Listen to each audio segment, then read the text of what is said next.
When I was stationed at Portland Air National Guard, my job there was an airfield manager, so I would interface and work a lot with the F-15 pilots at the unit.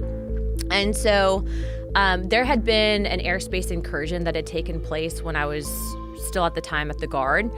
And I remember kind of talking to some of the pilots about it, and I was like, what was that? And they're like, we can't really talk about it. No one really wanted to address it. And so from what I'd gathered, that had been likely a UAP. And so that kind of was my perspective. Granted, I also grew up in the generation of the X-Files and, I don't know if you remember 94 Independence Day. So like for me specifically, I didn't look at it with like a crazy lens and perspective. I'm like, you never know if, we're the only ones out there essentially. But why did you assume that if it's a top secret incursion that he couldn't talk about, that it wasn't just a military craft from another country? Because of the way that he was discussing it. What did he say? So he had been, he didn't want to, from what I gather, get taken off flight status. And he's like, I really can't discuss it. We couldn't really identify it essentially. And it had outperformed them. And so that was my first, from a military perspective, kind of experience with someone who basically, there's a stigma within the flight community. Do you want to lose your security clearance? Is there this level of crazy that people kind of brand that will stick with you and kind of ruin your career? But doesn't he have instrumentation on his jet? Well, at the time, right? So it's an older platform, but he really didn't want to even talk about it. And I bring that up because now with our investigation and the task force that I run, actually the reason why the task force was formed was because of an event that happened at Eglin Air Force Base where both myself, Representative Matt Gaetz, and Representative Tim Burchett actually had responded and gone to investigate multiple Air Force pilots that had come forward in regards to UAP incidences that had occurred, and they were alleging that the Air Force was covering it up. You imagine you're hanging out with Trump, and he's like, you want to see the UFO? Can you keep a secret? Yeah, there he is, hanging out with Nixon. And they supposedly do have something that crashed, and they supposedly do have biological entities that are on ice somewhere. This is according to these whistleblowers that work for the government, and now we're talking about it. I just don't know what's real. It's hard to know. And you talk about it, you feel like a moron. Because it's like... There's got to be something out there. Okay, we got to assume there's something out there. Whether or not, I don't even know. Right, but should we assume that something's been here? Yeah. Yeah. Yeah. I think so. Yeah, they've been here. Well, I would come here. If I was from somewhere else, and I was like, imagine if you're like from some super advanced civilization that's completely abandoned war. There's no thievery. Everybody reads everybody's minds. There's no unfairness because they've worked all that stuff out. And it's just superior intellect because everybody's evolved for 1,000,000 years past where we are now. And you get the opportunity to see what a breakthrough civilization looks like, right when they're figuring out nuclear power, right when they're figuring out flight and war and cell phones and shit like that. Like, that would be like you and I going back and going and visiting the real Wild West. Like being in a gold mining town in 1830. The kind of barbarians that took a chance with wooden wheels getting pulled by a horse and went across mountain ranges to try to get to the gold. That would be like us going to visit that. Of course we would visit that. Please tell people your credentials, what your background is. Sure. So, my name is Ryan Graves. I have an engineering degree, mechanical and aerospace engineering. I promptly left doing that to go fly F-18s for the Navy as soon as I graduated college. Did that for about a decade, both operationally in combat as well as in an instructor role, teaching the new students. We did witness something while we were flying in our jets, but we were doing it we witnessed it in the context of our just everyday flying in our missions. And what year was it that you witnessed this? So we started seeing these in 2014 was the earliest that I know. 2013, late 2013, early 2014. And could you describe what was the very first experience? Yeah, so for me personally, the experience was simply just flying out to the area like I would any other day.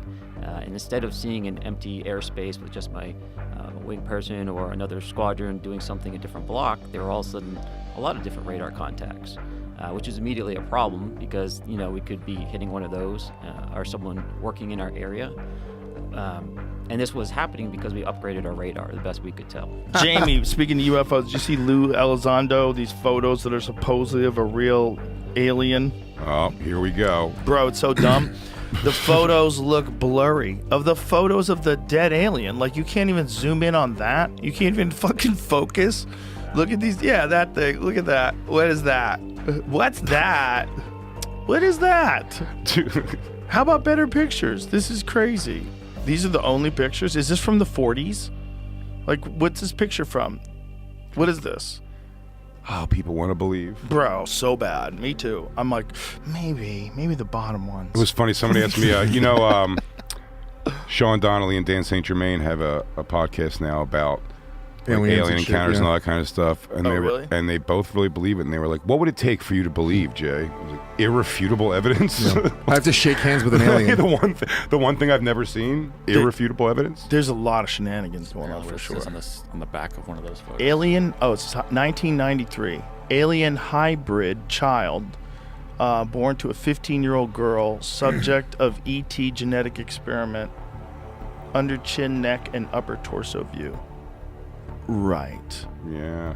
How the military responded, me being, a former service member, and then ultimately what I saw with the pushback of the military not even wanting to share with Congress information, which is a big problem because when you have Congress that's supposed to be the advocate and voice for the American people, the oversight body, and you're being denied access not just from a base commander, but high level up at the Pentagon, even Secretary of Defense, it's a problem. Do you think that it's possible that these are U.S. vehicles that are top secret?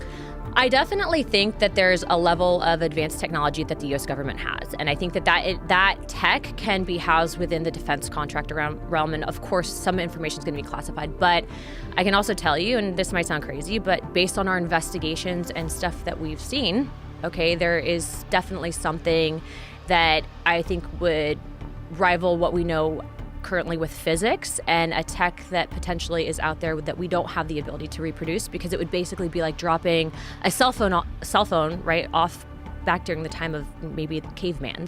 So like we just don't have the tech to develop it yet. Like if you had a chance to see what it would like to see Christopher Columbus land in the Bahamas, to see what that must have been like, of course you would want to see it. If you could go literally back in time and see primitive humans, well, if they're just like us, but they're like us millions of years from now, of course they would want to visit us. It would be so interesting. Can you imagine if there was a planet where we could go, where we could see cavemen? We go. Would you imagine? Fucking Moscow's got us in an hour. Yeah. But it's well, you can see guys making fucking arrowheads with flint for the first time and strapping them to sticks, giant fucking heads and big teeth, covered in hair, just figuring out tools. Oh my God, we would be fascinated by those people. The way I think about it is, listen, since I'm a kid, we're talking about Martian and aliens, right? Since I'm fucking 6, 7, I've been hearing about this. The moon landing was in '69, so I was 6. So it started after that. Like I heard more and more about it. So what you mean to tell me is in 55 years we haven't found out more information about it? We know. We know what's going on. We know. NASA's not stupid. They know something's out there. They play with us a little bit from time to time. But there's something out there, my friend. I think so too. There's something out there. I think the other problem with the president knowing, can they keep things from the president? Of course they can. The president is only there for 4 years. And then he has to get in there again. And if he wins, he's only there for 4 more years. These fucking people have 30-year careers, 50-year careers in the intelligence agencies. They know. If they know something, and they've known something since, fucking Gerald Ford, why would they tell you? You have this upgraded radar system, and what are you detecting? So on the radar, really what we can learn from that is essentially the kinematics of the object. So where is it essentially, and what direction is it going, how fast is it going, things of that nature. We can't necessarily make up the shape or things of that nature. So it's a representation. It's like a block on our screen to show that information. And so when we see that on our radar, we can tell, where it's located, perhaps what's located around it, if there's other objects we're detecting, how fast it's going, what direction it's pointed in, what direction it's traveling in. So we call that velocity vector. So if we see this essentially little circle, it'll have a tail coming off of it. And that tail kind of represents the nose of the vehicle, at least as its flight path is going. And so with that, we would typically see an aircraft just kind of trudging along with a straight line, taking occasional turns. But these objects had a little bit more of a, I don't want to say random, but more less controlled flight path. That velocity vector would kind of jump around a bit more. They would not proceed in like a perfectly straight line as you would imagine like a flight navigation computer would take you, right? It takes you from A to B in the straightest line possible. These objects seem to kind of be moving in a direction that was not a straight line, but generally proceeding in that direction.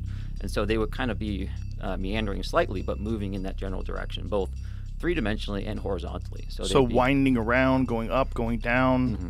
So they're not on a flat plane, and they're not going in a straight line. So I don't want to draw too many firm statements like that, because we would see them being flat too. We'd see them perfectly stationary up there, regardless of the wind. Really? Mm-hmm. Yep. Wow. Isn't it just one of those? What are those babies called that are born like that? Oh, Harlequin babies? Yeah. It could be anything, man. I mean, it might not even be human. I mean, it Probably might not not even an alien. be. Who fucking knows? Do you think? I mean, like someone like Donald Trump can hold in the information like I don't think about they tell his him. daily day. I don't think they tell him. I don't think he cares. But who can He's sit playing golf? But who can sit on that information if you know that? Wouldn't it be terrifying to almost that to play? Someone who knows about aliens existing, you think also breaks off and plays golf and Yes. decides what they want to have for dinner tonight? 100%. Really? Yeah. I think. It's like finding out vampires exist. It would change everything. I think it's a fun way to have information that you don't give to the rest of the world. And if you're the head of a giant defense contracting agency that's been back engineering UFOs for the last 50 years, it'd be probably pretty cool to know some shit that other people don't know and not tell anybody and still go to brunch. But how are you not so consumed that you go? Because you're a Hey, you want to psychopath. start a new Netflix series tonight? Like, it just seems like you'd be. It's the same way I don't believe people have like speaking to the dead powers or psychic Right. powers. I'm like, you'd be. You know what I mean? It's never like, oh, what is that? Tell your loved one that you missed them terribly. They miss you terribly. You guys went to McDonald's. I'll treat myself to some like. How does your mind go anywhere else but like I'd speak to the dead? That would be Right. consuming. Yeah, Right. I would never sleep. It's supernatural. all day talking to somebody about the War of 1776. You just go nuts. It's just There not was real. there was a video you imagine on. you could just tune in any time and Yeah. talk to like some Civil War soldiers. You don't have a fate. You don't go pick out a new pair of sneakers while that's going on. I need new sneakers, I think. And those old timers didn't need what's that when you have to sign something? NDA. NDA, like Yeah. an AD, whatever the fuck. Yeah, there was no like, NDAs back then. There's no NDAs back then, so there was something to it. Yeah. There was something to it. You got that place in New Mexico. You got Hudson County, what we discussed before, with the Martians landing. You have all these places that have a higher volume. I wonder what's number 2 in UFO sightings. I wonder what's number 1. What's number 1? Is it Hudson Valley? Yeah, Yeah? Hudson Valley by the George Washington Bridge, that whole thing. That's crazy. That's Wonder number why 1. them. I wonder what number 2, number 3, and number 4 is. It's interesting that a lot of them are over near where the ocean is, because that's one of the big theories, that they have bases in the ocean. Because the reality of the ocean is no one's looking. If you have something on Earth, satellites can see it. Like if you have something that's in the middle of Nevada in some deserted area and you have buildings, satellites can see that. They can see the structures. So you have to hide them. But if you have something in the ocean, nobody sees anything. We've only explored, what is the percentage of the ocean floor that we have explored? I think it's like 10%. I think it's somewhere around 10, maybe 20%. So that means that 80% of the ocean floor is undiscovered. We have no idea what's down there. And it's, a mile, 2 miles deep in some spots. If you're from a super sophisticated civilization that's millions of light years away, and you can come here instantaneously, and you have the ability to traverse in these what they call transmedium craft, which means they can go through air, go through water. It creates a gravity bubble around it and go through everything. That's what they think these things are doing. That's what they can go 500 knots underwater. Just like nothing we have can do that. And if they have bases under the ocean, it makes sense that these sightings are all near the ocean. It just totally makes sense. What I can also tell you is based on our interviews, and this has been something that you can go back and watch with the congressional hearings, but I was actually able to ask some of the witnesses, what are these things? And they keep saying interdimensional. And then when you talk about the interdimensional aspect of, are these things pre-existing, maybe outside of what we currently know as our own dimension? That stuff can kind of all sound crazy, but at the end of the day, my job as an investigator is to receive all the information, decipher it, and then ultimately from a congressional aspect, if you do have contractors that are withholding information or operating outside of the purview of the federal government, there's budgetary issues, but there's definitely something that I can tell you with confidence that exists that we don't know how to explain currently. So when you say that it operates outside our understanding of physics, what specifically are you saying? Like what happened? To I guess break it down in simple terms is that I think that some of the tech that exists, that whatever these things have, these energy things have. Energy things? What do you mean? Well, they call them interdimensional beings. I think that they can actually operate through the time spaces that we currently have. And that's not something that I came up with on my own. That's based on stuff that we've seen. That's based on information that we've been told. And then also, too, I think that there's this historical aspect of, this gets into the deeper theories and concepts of religion and I think the history that we currently know and that kind of spins off into another topic of, you have the modern day Bible, you have this aspect of Bibles books of the Bible that have been removed that explain and kind of touch on these topics. And I think that we're in a time and age where you have such a vast amount of information that we have access to via social media, via your cell phone, via the internet. And so it's really changing the way that we understand, the origins of life and the spiritual reality that we know. The first time you see these things, what are your thoughts? Yeah, the first time really was, what is this, right? It's not a UFO or something mysterious at this point. It's at what we're thinking at this point we see on the radar is just, our radar is broken, right? These perhaps don't represent physical objects yet because we hadn't visually seen these or seen them on our camera yet. And so, we kind of like, hey, what's going on here? Is anyone else seeing this kind of thing? But not really like investigating, right? It's just kind of like, all right, there's stuff out there, but maybe next time we'll take a look. But the way our systems work, when we have all these contacts on our radar, and if we kind of just select one out with our little cursor there, all our sensors go to it. Our FLIR goes to it, which is our camera system. All their weapons, they have like their own little eyes in some sense, and they all look in that direction.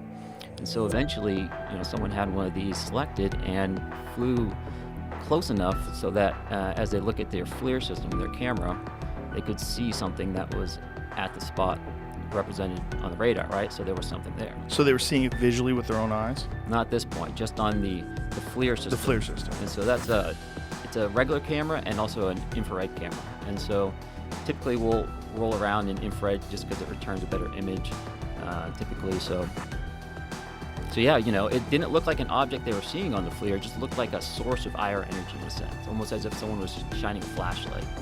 But something had to be there to be reflecting that energy or creating it. So at this point, to answer your question, now we're like, okay, this isn't just an error in our radar. This is perhaps, we're thinking this is real. We have to really respect this as like a safety hazard now. Even if it's just a small,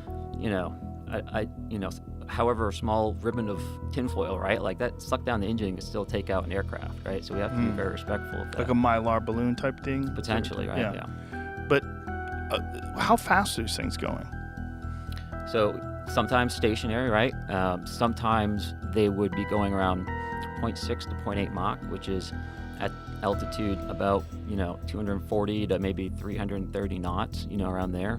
So somewhere in the range of an airplane. Yeah, a fighter aircraft would be kind of flying around at those airspeeds, except sometimes they would be perfectly stationary as well. Right. So What if they get down there and they find bases? What is all that stuff? What are those lines? I'm guessing that's where they probably sent their drones. Probably. Whoa. Looks like a pool scrubber, Whoa, that's crazy. Shit. So they're scouring the ocean floor to try to get them. That's why the aliens are going to come out. Wow, that's Hawaii. Whoa. Oh, that's not Hawaii. Hawaii's over here. It is? Yeah. What's that? What are those islands in the middle? Oh, is that Catalina? and shit, yeah. Oh, I see. Oh, you were zoomed in. Yeah. So it's not exhibiting any sort of patterns that you've recognized in the past. No, they have actually. So, But although with the stationary, no, right? correct with the stationary, no. With the meandering kind of flight path, no. But I would also see them essentially fly what we call a racetrack pattern. And essentially what that means is they fly in a straight path, and then they do like a 180-degree turn in a certain direction, and they fly a straight path, and turn again. You know, so that's what we call a racetrack pattern as opposed to a circular holding pattern. We did witness racetrack patterns. In fact, I think there's been some cases off the West Coast just past couple weeks where people have also been observing objects flying in racetrack patterns high at altitude with lights. So I do recognize that behavior, but I don't necessarily think that means we have to attribute it to normal behavior necessarily. That type of flight path is important because it's a very efficient way to fly, right? If you have to maintain the position in a certain area, you want to minimize how much you're turning. Because anytime you're turning in an aircraft, you're using more energy than if you were just flying straight and level. And so by having a racetrack pattern, it's an efficient way of holding in a position by maximizing straight and level time and minimizing your turn time. And how long would these things stay up there for? So from our experience, and again, we weren't studying these, but they were always out there. You know, they were Always. out there when we took off, we'd see them, and then we go to land, they would still be out there. Like every day? Every day. Every day. Every day. So you guys go from not having any idea that these things are out there to an upgraded radar system to seeing them every day. Yep. What is the thought? Like, how are you feeling when these, like, is there an evolution of the thought pattern of how you're addressing these things and thinking about them? Initially, you're thinking they're errors. When do you start getting a thought that, like, what the fuck is this thing? Yeah. So that happened when we visually saw one. And the first time we visually saw one, the object was directly at what we call the entry point of the area. So, you know, that box that I told you about in the sky that starts 10 miles off the coast, there's a particular GPS, location and altitude where incoming traffic will fly in, and outbound traffic will fly in the exact same spot, but will fly out 1,000 feet lower. There were 2 aircraft from my squadron, VFA 11, and they flew, took off as a flight of 2. That means they're essentially flying in a formation like this. And as they hit the area, one of these objects went right between the aircraft. The lead air crew saw the object. The Dash 2 aircraft crew did not, which is not surprising because they're usually, you're very focused on flying formation. You're just staring right at that aircraft. The lead really has actual leeway to look around. So he saw it, and he immediately came back. I have to assume he didn't have it on his radar because he wouldn't have flown through this object at the entrance point. He turned around, flew back, landed, and I was in the ready room when he come back, and he had all his gear on, which typically is not a good thing because you want to get that stuff off as fast as possible. So usually means there's a problem of some nature. When you Currently. say interdimensional beings, that they know that these are interdimensional beings, how do they know that? Based on testimony, would be based on witnesses that have come forward. But what I can tell So you the is witnesses just were told that they were that interdimensional? they've seen things. And what I can tell you without getting into classified conversations is that there have been incidences that I believe where very credible people have reported that there have been movement outside of time and space. That's very vague. Yeah. So, look. Unfortunately. Yeah. Look. Have I seen a portal open? No. Have I seen a spaceship? Personally, no. Have I seen evidence of this? Yes. Have I seen photo documentation of aircraft that I believe were not made by mankind? Yes. Is there historical significance to this? Yes. Is there multiple events that go back to, I would argue, maybe even before the time of Christ that have documented this in text? Yes. So do I believe that the government has access to certain technology? Yes, to an extent. And I believe that certain contractors potentially have back engineered this tech. I think that that's what can explain the advancements that we're seeing. But I also believe that this is a dangerous level of hidden information from the American people, because if you have an aspect of the federal government, which I can tell you, I, with 2 other members of Congress, were denied access to information at Eglin Air Force Base pertaining to whistleblowers because of the fact, and we can get into that story and what happened at Eglin in a second, but we were denied access and told that we don't have security clearance or the read-in authority on a special access program. That's a problem, because I'm supposed to represent and be an investigative body, and you have then people who are unelected that are operating basically in secrecy, and that's a problem. What if I told you the Vatican, Freemasons, and UFOs are all connected in ways the world isn't ready to uncover? From whispers of secret societies influencing the church to claims of extraterrestrial contact through advanced Vatican telescopes, these mysteries have fueled countless conspiracy theories. Could the Vatican's archives hide documents linking them to Freemasons or evidence of alien life? Buckle up, because the truth might just be stranger than fiction, and it's hidden in plain sight. Introduction to Vatican Secrets. Vatican City is often described as the world's smallest sovereign state, yet it has wielded great influence for centuries. Tucked away in the heart of Rome, this tiny city-state acts as the headquarters of the Catholic Church, which has more than 1 billion followers around the globe. Over the years, countless mysteries, scandals, and speculations have surrounded the Vatican's inner operations. People are drawn to its majestic buildings and sacred traditions, but they are also fascinated by whispers of secret wrongdoing and hidden archives. Many wonder why there is so much intrigue around a place known primarily for its religious leadership and rich history. One key source of the curiosity is the vast collection of documents known as the Vatican Apostolic Archive, formerly called the Vatican Secret Archive. The name alone has fueled wild stories about hidden records, secret correspondence, and undisclosed documents that could,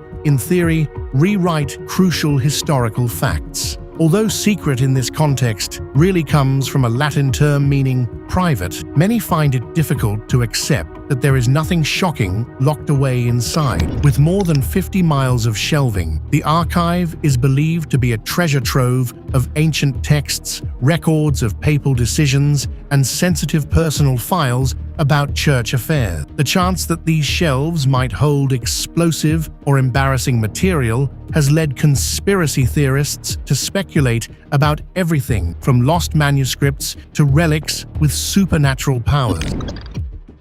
Over the centuries, the Vatican has amassed great wealth and developed immense political and diplomatic reach. This too feeds speculation and rumor. Critics claim that a powerful institution with closed doors is bound to hide shameful details, whether those details concern its finances, its wartime activities, or even its views on scientific matters like astronomy or extraterrestrial life. Researchers who hope to navigate the labyrinth of the Vatican's innermost secrets discover that they must follow strict guidelines to access certain parts of the archive. Documents of a pope's reign can normally only be opened 70 years after his death or resignation. This policy sometimes delays the public release of sensitive information, adding to the sense of mystery. Despite all these rumors, there are also many who argue that speculation about Vatican secrets is overblown or simply misdirected. They insist that the Church is, by its very nature, concerned about preserving its documents for study rather than hoarding them for nefarious reasons. Nonetheless, the aura of hidden truths and unanswered questions continues to captivate people from all walks of life. In the following segments, we will explore some of the most talked about controversies and alleged secrets, from accusations of collusion with Nazis to the possibility of the Vatican searching the skies for extraterrestrial visitors. Pope Pius XII and Nazi collaboration. During World War II, Pope Pius XII became one of the most controversial figures in modern church history. He was elected in 1939, a time when Europe was on the brink of catastrophic conflict. Critics accuse him of refusing to take a strong public stand against Nazi Germany's atrocities, especially regarding the Holocaust. Some have gone so far as to label him Hitler's Pope, suggesting that he either sympathized with Nazi aims or deliberately kept silent to protect the interests of the Vatican. These accusations have been heatedly debated by historians, clergy, and the public for decades. One major point of contention is the Vatican's stance of formal neutrality during the war. The Vatican sits in Rome, which was under fascist influence through Benito Mussolini, an ally of Adolf Hitler. Pope Pius XII had to walk a tightrope, trying to preserve the integrity and security of Vatican City while faced with the threat of German forces. Supporters of Pius XII say that neutrality allowed the Church to carry out underground efforts, such as hiding Jewish refugees or quietly assisting resistance movements in various parts of Europe. They argue that public condemnation might have led to direct Nazi retaliation against the Vatican or accelerated crackdowns on Catholics resisting oppression. However, certain records have called into question the nature of these secret efforts. Critics point to bishops like Alois Hudal, an Austrian cleric who openly admired Nazi ideology. After the war, Bishop Hudal helped run so-called rat lines, which helped high-level Nazis and other war criminals escape to places like Argentina. Researchers have found letters written by known Nazi war criminals seeking the aid of church figures to flee justice. The question remains whether these covert activities were sanctioned at high levels within the Vatican or simply the result of individual church officials acting on their own. Although not all historians blame Pope Pius XII directly for such actions, they do argue that his silence and diplomatic maneuvers did too little to protect innocent lives during a period of unimaginable cruelty. The debate became so intense that many scholars demanded the opening of the Vatican's wartime archives to settle questions about secret collaboration or heroic rescue efforts. In recent years, Pope Francis agreed to open these archives earlier than the usual 70-year rule would allow. The hope is that by studying the documents from Pope Pius XII's reign, historians will finally know how much the Vatican knew about the Holocaust, to what extent it tried to intervene, and whether it directly or indirectly helped war criminals escape. Mysterious death of Pope John Paul I. One of the most perplexing events in recent Catholic history is the sudden death of Pope John Paul III. He was elected in August of 1978, offering a fresh image as a humble and down-to-earth pope, only to pass away just 33 days later. Officially, the cause of death was reported as a heart attack. The abrupt nature of his passing, however, fanned the flames of conspiracy theory, particularly among those who believed he was on the verge of shaking up the Vatican's power structure. Pope John Paul I was known to have modernizing tendencies, and some insiders claimed he intended to investigate financial irregularities within the Vatican Bank. The bank had already been scrutinized for shady dealings, and rumors hinted that high-ranking church figures were involved in illicit transactions with mafia-linked financial institutions. According to some accounts, the new pope had drawn up lists of people connected to financial corruption whom he might remove from their positions. These allegations were never confirmed, but the timing of his death fueled doubts. Many asked, could the Pope have been silenced to preserve the status quo? In the 1980s, the best-selling book In God's Name by David Yallop explored these theories and contained detailed accusations about possible foul play. The author argued that John Paul I's resolve to root out financial corruption, along with other reforms he allegedly planned, made him a target for those who wanted things to remain hidden. The official Vatican version, citing massive heart failure, did not satisfy people who believed there was a deeper plot. Adding more intrigue to the story is the fact that details surrounding the night of John Paul I's death changed in official statements. Discrepancies about who found his body, how he was discovered, and the exact timeline sowed more suspicion.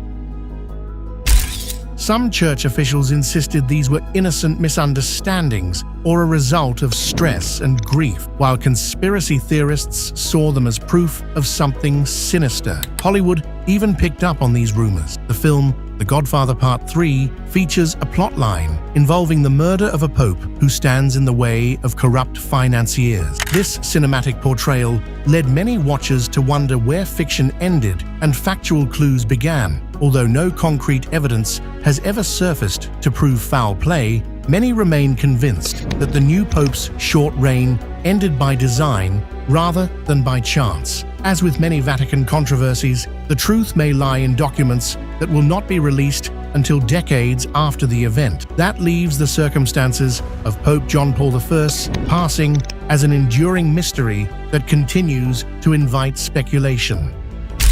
Financial scandals of the Vatican Bank. Beyond wartime controversies, the Vatican has also battled rumors about money laundering, corruption, and hidden fortunes. At the center of many such allegations is the Vatican Bank, formerly known as the Institute for the Works of Religion. Established in its modern form under Pope Pius XII during World War II, the bank has consistently drawn suspicion due to its policy of confidentiality and the complex nature of its transactions. Critics say that its secrecy invites wrongdoing, while defenders insist that privacy is essential for legitimate charitable work and religious missions around the globe. One notorious financial scandal involving the Vatican Bank dates back to the late 1970s and early 1980s. This was a tumultuous period in Italian history, marked by political upheaval, terrorism, and organized crime influence. Allegations arose that the church's bank had murky ties to the mafia. Some rumors even involved suggestions that Vatican officials cut deals with mobsters for political or financial reasons, especially as part of a broader Cold War strategy to fight communism. The fear was that if the church and the mafia had a shared interest in stopping communist influence, they might have cooperated in laundering or channeling funds in ways that are, at best, unethical and at worst, illegal. Central to many conspiracy theories is the possibility that the bank laundered large sums of money, either for criminal purposes or to support covert political causes. Some investigators claim the Vatican Bank had an interest in financing anti-communist movements in places like Poland or Nicaragua, meaning it might have accepted suspect deposits from powerful groups with questionable backgrounds. While concrete evidence is elusive, lawsuits and police investigations have repeatedly pointed fingers at the Vatican Bank's involvement in questionable practices. Over the years, church authorities have tried to increase transparency at the bank. They set up internal oversight bodies, allowed audits, and issued public statements to address concerns. Nonetheless, speculation remains. Much of it centers on the idea that hidden accounts used for black operations or hush money still exist within the bank's system. The entire structure of the bank is unique. It is not a typical commercial bank. It mainly aims to hold and move funds for charitable or devotional activities. This special status places it outside some of the usual regulations that apply to financial institutions in other countries. The swirling rumors about mafia deals, unsolved murders, and international money laundering have all contributed to the Vatican Bank's infamous reputation. Whether these allegations are exaggerated or not, they continue to be a source of fascination for journalists, historians, and conspiracy theorists who believe that the most powerful religious institution on Earth must be protecting secrets of enormous significance. The case of God's banker, Roberto Calvi.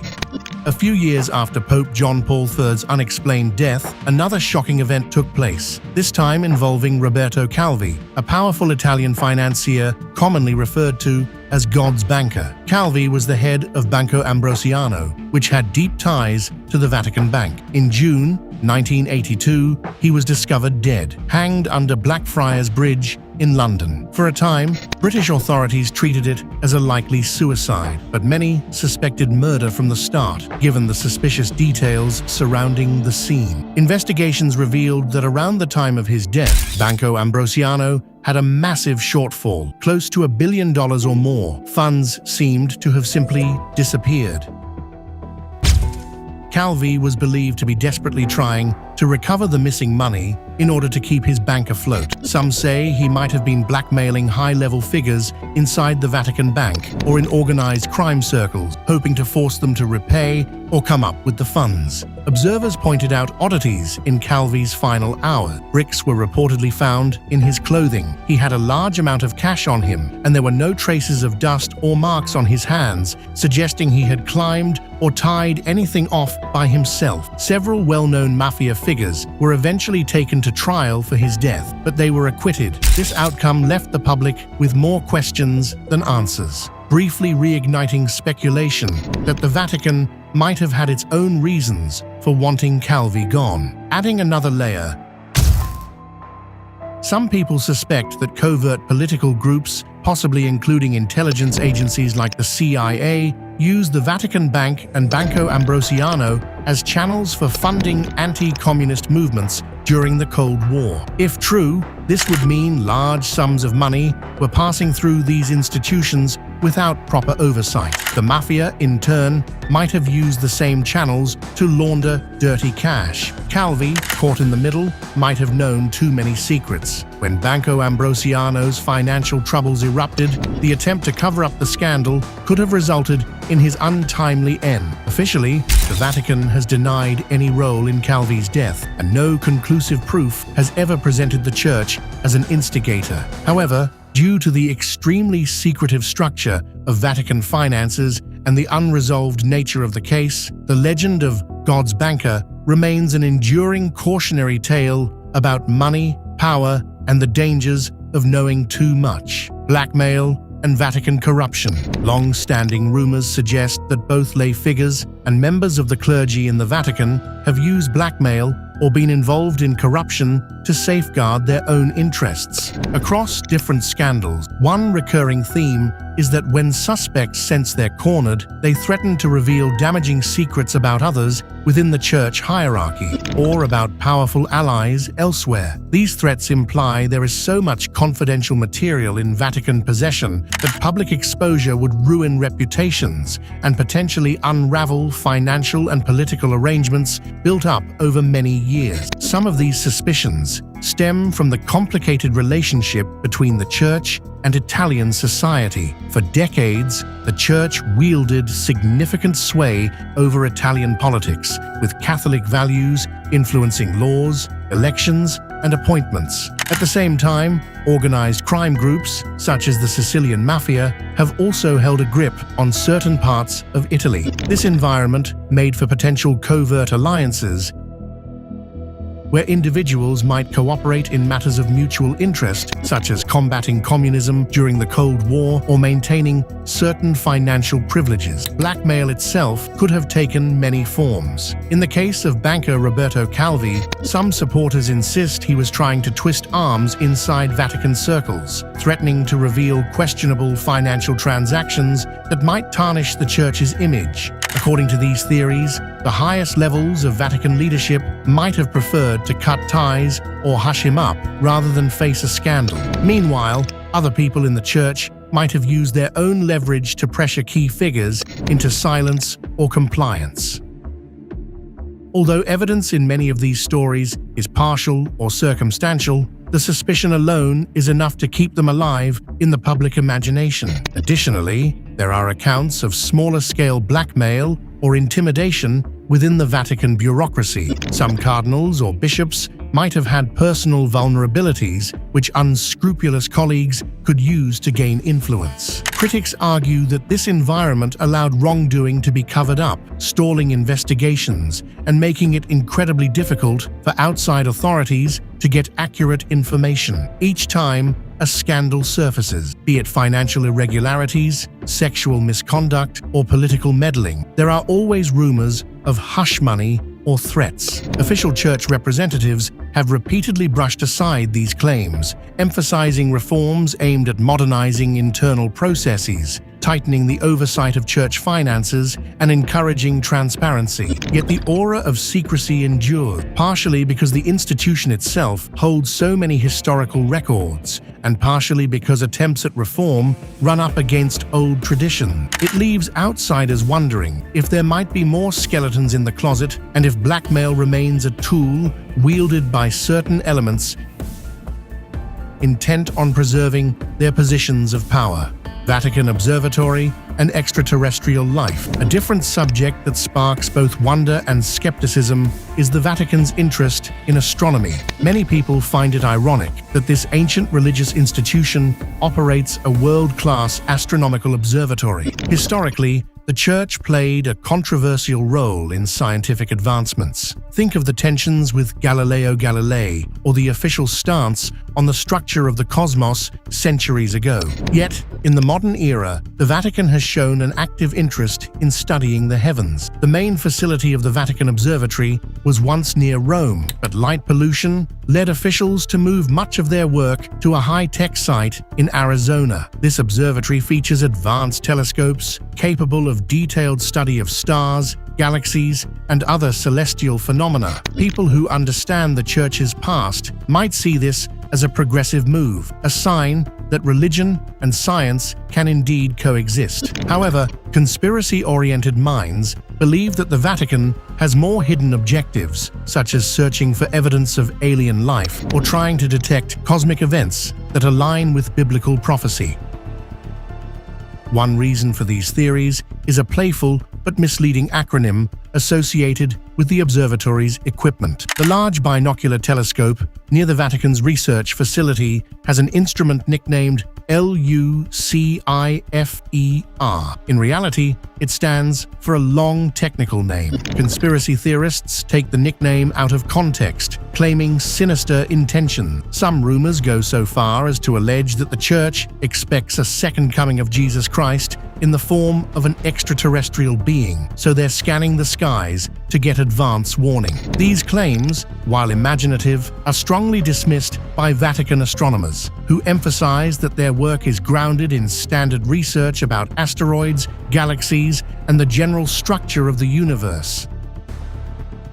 In fact, priests and brothers who run the observatory often point out that the Church has been involved in celestial observation for centuries. The Church had a vested interest in perfecting the liturgical calendar, such as determining the exact date for Easter each year, which meant accurately tracking planetary and solar movements. Over time, this led to a tradition of scientific study that still continues today. They collect meteorite samples, examine deep space phenomena, and connect with the broader astronomical community. On the surface, lots of folks find it peculiar that a religious institution invests in cutting-edge astronomy. But for those with a deeper knowledge of the Church's history, it's just another reflection of how the Catholic faith has encompassed science in various forms. Even so, these official statements do little to calm speculation that something more is going on behind observatory doors. Mount Graham and UFO theory. Mount Graham in Arizona, where the Vatican has a significant presence, is at the center of a wave of UFO-related speculation. Some writers and online influencers claim that the Vatican chose this particular location because it's near reported hotspots of UFO sightings. According to these theories, the Church either wants to witness extraterrestrial crafts in action or is expecting them to arrive. Indeed, the mountainous area does offer exceptionally clear sky. There's less light pollution and stable atmospheric conditions, which are great for any kind of serious astronomical work. Yet, conspiracy theorists argue that top-notch stargazing can also double as a secret UFO watching operation.